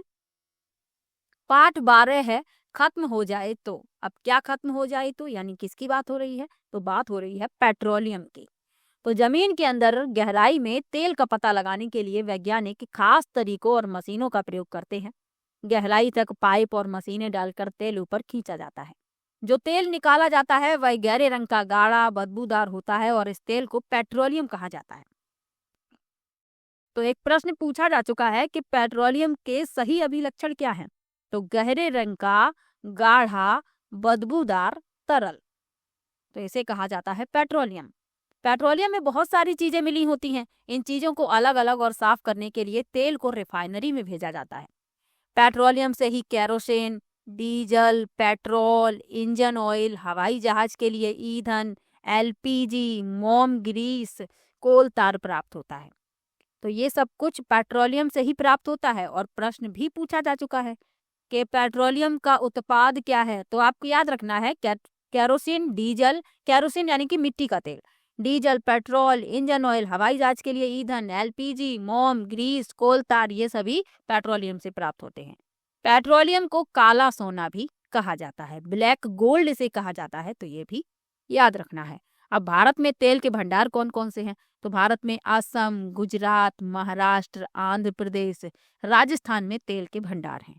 देश में पहला तेल भंडार असम राज्य के डिगबोई शहर के पास खोजा गया था, तो ये भी आपको याद रखना है। चलिए आगे बढ़ते हैं। पाठ 13 है बसेरा ऊंचाई पर। तो सबसे पहले इसमें लद्दाख के बारे में बताया गया है। इसे ठंडा रेगिस्तान कहा जाता है और छोटा तिब्बत भी कहा जाता है। चलिए पढ़ लेते हैं। सभी इंपॉर्टेंट टॉपिक एक ही वीडियो में मैंने समाप्त कर दिए हैं, यानी कि क्लास 5th पूरा निचोड़ आपको दे दिया है एनसीईआरटी का। यदि ये वीडियो पूरी देख लेते हैं तो ये समझ लीजिए कई टॉपिक आपके तैयार हैं और प्रश्न गलत नहीं होगा। तो लद्दाख को ठंडा रेगिस्तान कहा जाता है। यह इलाका सूखा, समतल और ठंडा है। दूर दूर तक सिर्फ बर्फ से ढके पहाड़ ही दिखते हैं और चारों तरफ सूखा ठंडा मैदान दिखाई देता है, यानी कि हरियाली नहीं है, ठंडा रेगिस्तान है। रेगिस्तान होता है तो उसमें कोई भी हरियाली नहीं होती, तो ये भी रेगिस्तान ही है, ठंडा मरुस्थल इसे कहते हैं। लेकिन ये ठंडा है। रेगिस्तान जो होते हैं वह गर्म होते हैं, लेकिन ये ठंडा रेगिस्तान है। इसके चारों तरफ आप देखेंगे दूर दूर तक सिर्फ बर्फ ही दिखती है, बर्फ से ढके पहाड़ और चारों तरफ सूखा ठंडा मैदान। लद्दाख को छोटा तिब्बत भी कहा जाता है। लद्दाख में स्वागत को जूले कहते हैं। जैसे हम किसी का स्वागत करते हैं तो इस स्वागत शब्द को लद्दाख में जूले कहा जाता है। चलिए आगे बढ़ते हैं। लिखा है चांगथांग इलाका। तो चांगथांग इलाका लगभग 5000 मीटर की ऊंचाई पर बना सुनसान और पथरीला इलाका है। ऊंचाई पर होने के कारण इस इलाके में सांस लेने में कठिनाई होती है। चांगपा की भाषा में चांगथांग का अर्थ है ऐसी जगह जहां बहुत कम लोग रहते हैं। तो चांगथांग का अर्थ क्या है? ऐसी जगह जहां बहुत कम लोग रहते हैं। जमीन से 5000 मीटर की ऊंचाई पर बना सुनसान और पथरीला इलाका है। अब चांगपा कौन है? इस शब्द का प्रयोग हुआ है तो इसके बारे में भी तो पता होना चाहिए। तो चांगपा जो होते हैं घुमंतू लोग हैं जो हमेशा एक ही जगह नहीं रहते। ये अपनी भेड़ बकरियों के झुंड को लेकर पहाड़ों में हरे मैदानों की खोज में घूमते रहते हैं। तो घुमंतू लोग हैं जो एक जगह नहीं टिक के रहते हैं। ये अपनी भेड़ बकरियों के झुंड को लेकर पहाड़ों में हरे मैदान की खोज में घूमते रहते हैं। जो जानवर ये पालते हैं उन्हीं जानवरों से इन्हें अपनी जरूरत का सामान मिल जाता है, जैसे दूध, मांस, टेंट के लिए चमड़ा, स्वेटर, कोट के लिए ऊन। तो ये सभी स्वेटर और कोट के लिए ऊन, तो ये सभी इन्हें अपने जानवरों से ही मिल जाता है जो जानवर ये पालते हैं। चांगपा अपनी सबसे बड़ी पूंजी भेड़ बकरियों को ही मानते हैं। जितनी भेड़ बकरियां उतना ऊंचा परिवार का स्तर माना जाता है। तो इनकी जो पूंजी है वह भेड़ बकरियां ही है। जिसके पास जितनी अधिक भेड़ बकरियां होती हैं उसका स्तर उतना ही ऊंचा माना जाता है। आगे लिखा है रेबो के बारे में। रेबो क्या है? तो चांगपा अपने टेंटों को रेबो कहते हैं। टेंट तिकोने आकार के होते हैं। टेंट बनाने के लिए चांगपा याक के बालों से बुनाई करके पट्टियां बनाते हैं। तो जो चांगपा होते हैं ये याक के बालों से बुनाई करके पट्टियां बनाते हैं जिन्हें सिलकर जोड़ दिया जाता है। ये बहुत मजबूत होती हैं और गर्म भी होती हैं। अब ये जिस इलाके में रहते हैं वहाँ ठंड भी बहुत होती है, इसीलिए इनके जो टेंट होते हैं ये याक के बालों की पट्टियों से बनाए जाते हैं। इन्हें सिलकर जोड़ दिया जाता है। ये मजबूत होती हैं और अंदर जो टेंट होते हैं वो गर्म भी रहते हैं इन्हीं पट्टियों के कारण। इस टेंट का डिजाइन 1000 साल से भी पुराना है। रेबो के पास ही भेड़ बकरियों को रखने की जगह होती है जिसे लेखा कहते हैं। तो रेबो जो होता है इनका टेंट है, उसके पास ही भेड़ बकरियों के रखने की जगह होती है जिसे कहा जाता है लेखा। ये आप इस चित्र में इनका टेंट देख सकते हैं। ये चित्र मैंने एनसीईआरटी से ही लिया है। चलिए आगे बढ़ते हैं। पश्मीना शॉल। चांगपा खास तरह की बकरियां पालते हैं जिनके बालों से दुनिया की मशहूर पश्मीना ऊन बनाई जाती है। जगह जितनी ठंडी और ऊंची होगी, बकरियों के बाल भी उतने ही ज्यादा नरम होंगे। इस बकरी के 6 बाल मिलाकर हमारे सिर के एक बाल की मोटाई के बराबर होंगे। यानी हमारा एक बाल, मनुष्य के शरीर का एक बाल सिर का, और इस बकरी के 6 बाल बराबर होते हैं। तो आप अंदाज लगा सकते हैं कि कितने पतले इसके बाल होते हैं। तो जितनी ऊंचाई पर ये बकरी रहती है उतने ही इसके बाल ज्यादा नरम होते हैं और इसी के बालों से जो ऊन बनती है उसी से बुना जाता है पश्मीना शॉल। एक पश्मीना शॉल में 6 स्वेटरों के बराबर गर्मी होती है और ये शॉल बहुत पतले होते हैं। तो इन जो बकरी के बाल होते हैं वही बहुत पतले होते हैं और उन्हीं से बुना जाता है ये पश्मीना शॉल। तो ये 6 स्वेटरों के बराबर गर्मी देता है और बहुत पतला होता है। इस शॉल की बुनाई हाथों से करने के लिए खास बुनकर होते हैं। एक बुनकर 250 घंटे बुनाई करे तब एक साधारण पश्मीना शॉल तैयार होती है। तो आप इस चीज के बारे में सोच सकते हैं कि 250 घंटे एक बुनकर यदि लगातार बुनाई करता है तब एक साधारण पश्मीना शॉल तैयार होता है। चलिए आगे बढ़ते हैं। घरों की विशेषताएं। इसी लेसन में घरों की विशेषताओं के बारे में भी आपको पढ़ना है।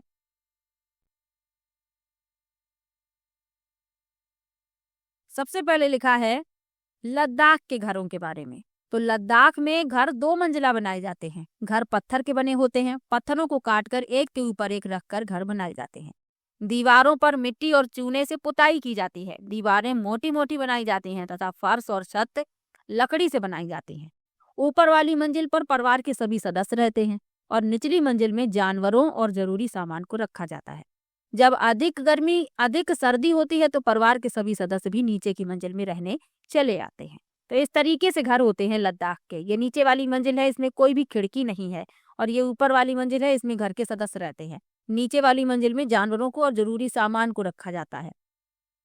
आगे लिखा है निचली मंजिल में कोई खिड़की नहीं लगी होती। ऊपर की मंजिल पर जाने के लिए लकड़ी की सीढ़ियां लगी होती हैं। तो ये आपको याद रखना है, लद्दाख के घर की ये विशेषताएं हैं और प्रश्न पूछा जाता है, पूछा भी गया है प्रीवियस ईयर के पेपर यदि आपने देखे हैं। चलिए आगे बढ़ते हैं। श्रीनगर के घर कैसे हैं। तो श्रीनगर में लोग पहाड़ पर, पानी पर और तरह तरह के घरों में रहते हैं। श्रीनगर में बाहर से आए कई टूरिस्ट हाउस बोट में रहते हैं। हाउस बोट 80 फुट तक लंबे होते हैं और बीच से इनकी चौड़ाई लगभग 9 फुट होती है। तो लंबाई होती है लगभग 80 फीट और चौड़ाई होती है लगभग 9 फीट। हाउस बोट और कई बड़े घरों की अंदर की छत पर लकड़ी की सुंदर नक्काशी होती है जिनमें एक खास डिजाइन खत्म बंद होता है जो जिग्सा पजल जैसा दिखता है। तो ये होता है खत्म बंद और ये जो जिग्सा पहेली होती है वैसा ही दिखता है। श्रीनगर की डल झील और झेलम नदी में डोंगे तैरते रहते हैं। इन डोंगों में कई परिवार रहते हैं और इनमें कमरे भी अलग अलग होते हैं। तो ये होते हैं डोंगे। तो इनमें कई परिवार रहते हैं और इनमें कमरे भी अलग अलग होते हैं। यहाँ के पुराने घरों में जालीदार खिड़कियां बाहर की ओर उभरी होती हैं। इन्हें डब कहते हैं। ये जो खिड़कियां आप देख रहे हैं ये बाहर की तरफ उभरी हुई होती हैं। घरों के दरवाजों खिड़कियों पर डिजाइनदार मेहराब बने होते हैं। ये मेहराब आप देख सकते हैं, ये खिड़कियों के ऊपर बनाए जाते हैं। तो ये तो हो गई श्रीनगर के घरों की विशेषताएं जो आपको याद रखनी है, मिलान करने के लिए कभी कभी आ जाता है। चलिए आगे बढ़ते हैं। मनाली के घरों के बारे में पढ़ लीजिए। तो यहाँ आमतौर पर लकड़ी या पत्थर के घर बनाए जाते हैं क्योंकि पर्वतीय इलाका है और यहाँ ठंड बहुत अधिक होती है। तो यहाँ पर लकड़ी और पत्थर के घर बनाए जाते हैं। ये छतें होती हैं ऐसी ढालू होती हैं। तो ये पर्वतीय इलाका है और यहाँ पर सर्दी भी बहुत अधिक होती है, बर्फबारी भी होती है। आगे बढ़ते हैं असम के घर। और असम से घर से संबंधित प्रश्न पूछा जाता है। तो असम में मकान जमीन से लगभग 10 से 12 फीट ऊपर बनाए जाते हैं। इससे बारिश के दौरान घर में पानी नहीं भरता और बाढ़ के दौरान पानी घर के अंदर नहीं जाता। तो इसीलिए मजबूत बांस के खंभों पर 10 से 12 फीट ऊंचाई पर घर बनाए जाते हैं और घर लकड़ी के होते हैं। ये भी आपको याद रखना है क्योंकि असम में बाढ़ बहुत आती है, बारिश भी बहुत होती है।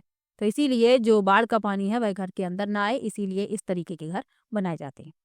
घर मजबूत बांस के खंभों पर बने होते हैं और घर के भीतरी भाग भी लकड़ी के बने होते हैं। छतें पेड़ के तनों से तिरछी यानी ढालू बनाई जाती हैं ताकि बारिश का पानी आसानी से नीचे गिर जाए। चलिए आगे बढ़ते हैं। राजस्थान में जो घर होते हैं मिट्टी के बनाए जाते हैं। घरों की दीवारें मोटी बनाई जाती हैं ताकि सूर्य की गर्मी अंदर प्रवेश ना करे और घर ठंडा रहे। तो राजस्थान में जो ग्रामीण क्षेत्र है उसमें मिट्टी के घर बनाए जाते हैं। मोटी मोटी दीवारें होती हैं और जो छतें होती हैं कटीली झाड़ियों की बनी होती हैं क्योंकि यहाँ पर बारिश तो कम होती है, इसीलिए इस तरीके के घर बनाए जाते हैं और दीवारें मोटी होती हैं ताकि जो बाहर की गर्मी है वह अंदर प्रवेश ना करे। चलिए आगे बढ़ते हैं। इग्लू। तो इग्लू जो होते हैं ये एस्किमो बनाते हैं घर। इनके घर को कहते हैं इग्लू। ये घर बर्फ से बनाए जाते हैं, इन्हें इग्लू कहा जाता है। तो भूकंप की बात हो रही है। 26 जनवरी 2001 को गुजरात राज्य में एक विध्वंसक भूकंप आया था, जिसने कच्छ, भुज, अहमदाबाद जैसे इलाकों को तहस-नहस कर दिया था। तो ये बात है 26 जनवरी 2001 की। गुजरात राज्य में एक विध्वंसक भूकंप आया, जिसने कच्छ, भुज, अहमदाबाद जैसे इलाकों को तहस-नहस कर दिया, बर्बाद कर दिया। करीब 3 मिनट तक धरती डोलती रही और देखते ही देखते कच्छ और भुज मलबे में तब्दील हो गई। 8 अक्टूबर 2005 को भारत में उत्तरी कश्मीर के उरी तथा तंगधार शहरों में बड़ा भूकंप आया था। तो ये 8 अक्टूबर 2005 की बात है, जब उत्तरी कश्मीर के उरी और तंगधार शहरों में भी बड़ा भूकंप आया था। तो भूकंप से जान माल की बहुत हानि होती है, तो ये तो आपको पता ही है। अब भूकंप क्या होता है, इसके बारे में लिखा है। तो भूकंप पृथ्वी का कंपन अथवा कोई झटका होता है। यह पृथ्वी की भू परपटी के भीतर गड़बड़ के कारण उत्पन्न होता है। तो भूकंप यानी भू माने पृथ्वी, कंप माने कांपना, तो पृथ्वी का कांपना ही भूकंप है। तो ये किस कारण होता है? भू परपटी के अंदर जो कोई गड़बड़ हो जाती है पृथ्वी की जो भू परपटी है, तो इसी के कारण ये उत्पन्न होता है। विशाल भूकंप भवनों, पुलों, बांधों तथा लोगों को असीम क्षति पहुंचा सकते हैं। भूकंपों से बाढ़, भूस्खलन तथा सुनामी आ सकते हैं। भूपर्पटी एक खंड में नहीं है, यह टुकड़ों में विभाजित है। प्रत्येक टुकड़े को प्लेट कहते हैं। ये प्लेट निरंतर गति करती रहती हैं। एक दूसरे से रगड़ और टक्कर के कारण एक प्लेट दूसरी प्लेट के नीचे चली जाती है और इसी कारण विक्षोभ उत्पन्न होता है। यह विक्षोभ भूकंप के रूप में पृथ्वी की सतह पर दिखाई देते हैं। भूकंप की शक्ति के परिमाण को रेक्टर पैमाने पर व्यक्त किया जाता है। तो ये आपको याद रखना है। अब भूकंप से बचाव आपको याद रखने हैं। यदि आप घर में हैं तो आपको क्या करना है? किसी मेज के नीचे आश्रय लें तथा झटकों के रोकने तक वहीं रहें। ऊंची और भारी वस्तुओं से दूर रहें, क्योंकि ये आप पर गिर सकती हैं, आप घायल हो सकते हैं।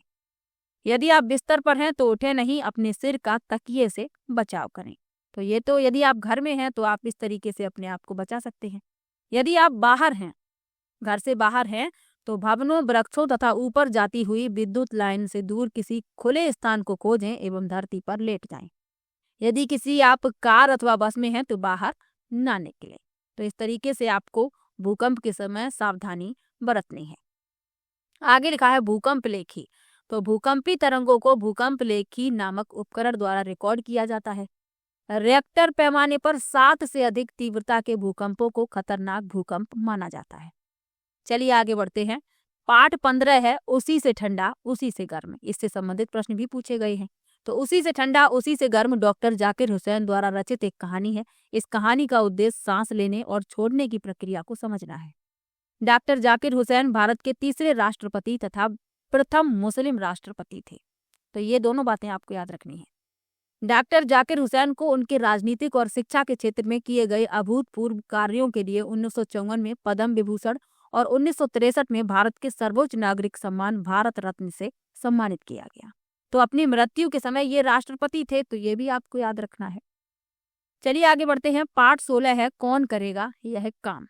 तो डॉक्टर भीमराव अंबेडकर दुनिया भर में बाबा साहिब के नाम से मशहूर हैं। बाबा साहब ने अपने जैसे लोगों पर होने वाले अन्याय के खिलाफ लड़ाई लड़ी थी। आजादी के बाद बाबा साहब की अगुवाई में देश का संविधान तैयार हुआ। डॉक्टर भीमराव अंबेडकर को भारतीय संविधान का जनक माना जाता है। डॉक्टर भीमराव अंबेडकर भारतीय संविधान की प्रारूप समिति के अध्यक्ष थे।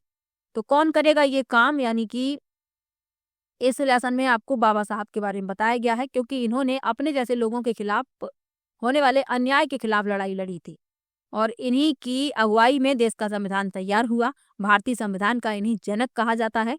तो ये भी आपको याद रखना है। और भारतीय संविधान की प्रारूप समिति के ये अध्यक्ष थे, ये भी याद रखिए। चलिए आगे बढ़ते हैं। पाठ 17 है फांद ली दीवार। तो अफसाना बास्केटबॉल खिलाड़ी हैं। मात्र 13 वर्ष की उम्र में इन्होंने बास्केटबॉल खेलना सीख लिया था।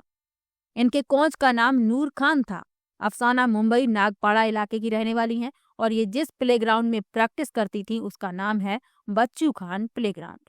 बाद में अफसाना मुंबई के नागपाड़ा बास्केटबॉल एसोसिएशन की मजबूत खिलाड़ी बन गई। तो ये टीम आप इस चित्र में देख सकते हैं। चलिए आगे बढ़ते हैं। पाठ 19 किसानों की जुबानी। बीज किसानों की कहानी बीज की जुबानी। तो अनाज को कीड़ों से बचाने के लिए नीम की पत्तियों का इस्तेमाल किया जाता है। कोयले के अंगारों में मटके को उल्टा रखकर सब्जी को पकाया जाता है। इस पकी सब्जी को कहते हैं उंदियो। तो इसमें कुछ महत्वपूर्ण तथ्य हैं इस लेसन में, ज्यादा बड़ा लेसन नहीं है ये वाला पाठ 19। तो अनाज को कीड़ों से बचाने के लिए नीम की पत्तियों का इस्तेमाल किया जाता है, ये आपको याद रखना है। उसके बाद इसी में बताया गया था कि कोयले के अंगारों में मटके को उल्टा रख कर एक सब्जी पकाई जाती है और इस पकी सब्जी को ऊंधियों कहा जाता है। गुजराती में ऊंधियों का मतलब है उल्टा, तो इसे मटके को उल्टा रखकर पकाया जाता है, इसीलिए इस सब्जी को ऊंधियों कहा जाता है। सन 1997 से सन 2005 तक लगभग 1,50,000 किसानों ने आत्महत्या कर ली थी। इसका कारण कर्ज और खेती में हुआ घाटा था। चलिए आगे बढ़ते हैं, ये आंकड़े बताए गए हैं। पाठ 20 है किसके जंगल। तो इसमें सूर्यमणि के बारे में आपको याद रखना है। ये इस चित्र में आप सूर्यमणि को देख सकते हैं, इन्हें जंगल की बेटी कहा जाता है। तो सूर्यमणि झारखंड राज्य की रहने वाली हैं, जो झारखंड के कुडुक आदिवासी समाज से संबंध रखती हैं। सूर्यमणि के पिता की छोटी सी खेती थी। उनका पूरा परिवार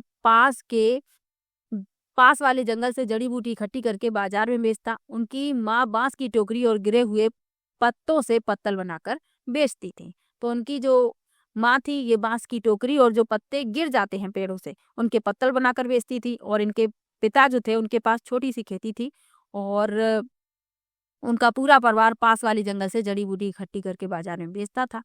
सूर्यमणि ने स्कॉलर प्राप्त करके बीए पास किया। कॉलेज में उनकी मुलाकात वासवी दीदी से हुई, जो एक पत्रकार थी। सूर्यमणि ने वासवी दीदी के साथ मिलकर झारखंड जंगल बचाओ आंदोलन का काम किया। तो वासवी दीदी से इनकी मुलाकात हुई। वे एक पत्रकार थीं और सूर्यमणि ने इन्हीं दीदी के साथ मिलकर, यानी वासवी दीदी के साथ मिलकर झारखंड जंगल बचाओ आंदोलन का काम किया।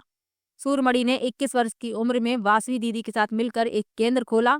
इसका नाम रखा तोरांग। कुडुक भाषा में तोरांग का अर्थ है जंगल। तो ये कई बार पूछा गया है, कुडुक भाषा में तोरांग का अर्थ क्या है? जंगल।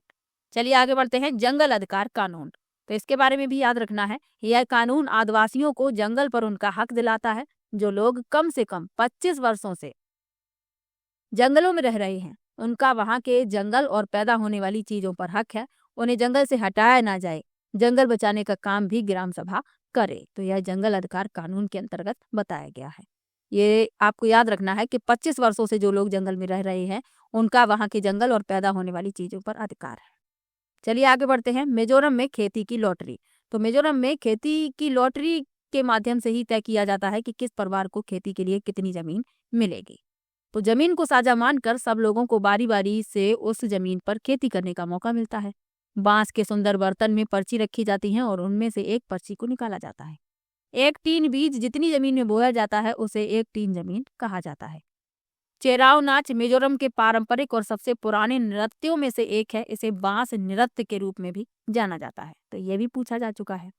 चलिए आगे बढ़ते हैं। इसी लेसन में आपको झूम खेती के बारे में भी पढ़ना है।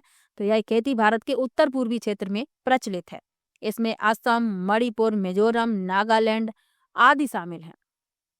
तो पूर्वोत्तर भारत में ये खेती की जाती है। एक फसल को काटने के बाद जमीन को कुछ साल तक ऐसे ही छोड़ दिया जाता है, उसमें खेती नहीं की जाती। इस जमीन पर जो बांस या खरपतवार उग आता है, उसे उखाड़ते नहीं बल्कि गिराकर वहीं जला दिया जाता है। जो राख मिलती है उसे जमीन में ही मिला दिया जाता है, क्योंकि राख जो है खाद का काम करती है। जमीन को जोता नहीं जाता बल्कि मिट्टी को हिलाकर बीज छिड़क दिए जाते हैं। एक ही खेत में सब्जियां, मकई, धान बोए जाते हैं। फसल के समय भी अनचाही घास को उखाड़ते नहीं बल्कि गिराकर मिट्टी में ही मिलने दिया जाता है। फसल पकने पर त्योहार मनाया जाता है। तो झूम खेती से संबंधित प्रश्न भी पूछे गए हैं, तो इतना आपको याद रखना है, इतना आपके लिए पर्याप्त है। चलिए आगे बढ़ते हैं। पाठ 21 और 22 दोनों के एक साथ नोट्स बना दिए हैं। तो मटर के पौधे पर प्रयोग। तो ग्रेगोर मेंडल का जन्म 1822 में एक गरीब किसान परिवार में हुआ था। ये ऑस्ट्रिया के रहने वाले थे। इन्हें पढ़ने का शौक था, पर ये परीक्षा से डरते थे। यूनिवर्सिटी की पढ़ाई के पैसे न होने के कारण इन्होंने एक मठ में रहकर मंक यानी मुनि बनने का सोचा, ताकि आगे की भी पढ़ाई का मौका मिल सके। 7 साल तक मठ के बगीचे में 28,000 पौधों पर इन्होंने बारीकी से प्रयोग किए, ढेरों आंकड़े एकत्रित किए और एक नई बात खोज निकाली। जो खोज इन्होंने की थी, यह उस समय के वैज्ञानिकों को समझ ही नहीं आई थी। मेंडल के मरने के बाद वैज्ञानिक उनके प्रयोग को समझ पाए। तो जब इन्होंने खोज की उस समय वैज्ञानिक समझ ही नहीं पाए थे कि इस खोज का कितना महत्व है। जब इनकी मृत्यु हो गई तब वैज्ञानिकों को समझ में आया। उन्होंने पाया था कि मटर के पौधों में कुछ गुण ऐसे होते हैं जो जोड़ियों में आते हैं, जैसे बीज का चिकना या खुरदरा होना, पीला या हरा होना, पौधे के तने का लंबा या नाटा होना। तो ये कुछ ऐसे गुण होते हैं मटर के पौधों में जो जोड़ियों में आते हैं। चलिए आगे बढ़ते हैं। पोलियो के बारे में भी थोड़ा जान लीजिए। पोलियो पोलियो विषाणुओं से फैलने वाला रोग है। यह जन्मजात नहीं होता। तो ये वायरस से फैलता है, ये जन्मजात नहीं होता है। पोलियो की वैक्सीन की खोज डॉक्टर जोनास सॉल्क ने की थी। डॉक्टर अल्बर्ट साबिन द्वारा विकसित पोलियो वैक्सीन मौखिक पोलियो वैक्सीन है, जिसे ओपीवी कहा जाता है। तो पोलियो की वैक्सीन की खोज डॉक्टर जोनास साल्क ने की और जो मौखिक पोलियो वैक्सीन है उसकी खोज अल्बर्ट साबिन द्वारा की गई। चलिए आगे बढ़ते हैं। पूरन पोली क्या है? तो पूरन पोली चने की दाल की मीठी रोटियां होती हैं जो त्योहार पर बनाई जाती हैं। क्लास 5th पूरा कंप्लीट हो गया एक ही वीडियो में। पूरा नोट्स मैंने एक साथ पढ़ा दिया। इसे मैं एक एक करके क्लास में पढ़ाती तो ज़्यादा समय लगता। मैंने कहा था कि मैं क्लास 3rd 4th 5th पूरा कंप्लीट पढ़ा दूंगी, एनसीईआरटी बेस्ड जो भी टॉपिक हैं, और मैंने प्रॉमिस पूरा कर दिया। पूरा इस वीडियो में क्लास 5th कंप्लीट पढ़ा दिया, और जो इसके पहले वीडियो आ चुकी हैं उसमें मैंने क्लास 3rd और 4th पढ़ाया है। तो वीडियो कैसा लगा कमेंट बॉक्स में जरूर बताइएगा। वीडियो को लाइक और शेयर कीजिएगा। मिलते हैं नेक्स्ट वीडियो में। इंपॉर्टेंट क्वेश्चन की प्रैक्टिस भी चल रही है तो आप लोग वो वीडियो भी देख सकते हैं। तो मिलेंगे नेक्स्ट वीडियो में, तब तक के लिए बाय बाय।